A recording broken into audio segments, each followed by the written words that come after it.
अभी टाइम बोला रे।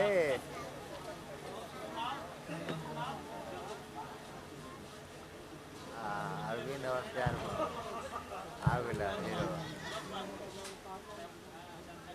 अरे क्या भाई।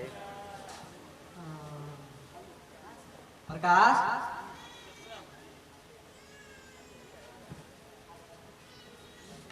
चांदनी तू कैसे जानलू हा कि हम प्रकाश हनी?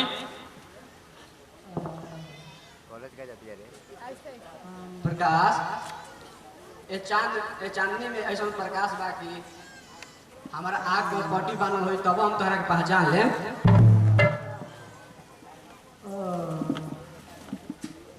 आ का जाने हमारे बहाना से दूसर के तोहरा जोर खिलवाड़ करे लगी तब तक करबो। हाँ, टाइप में। वो चांद में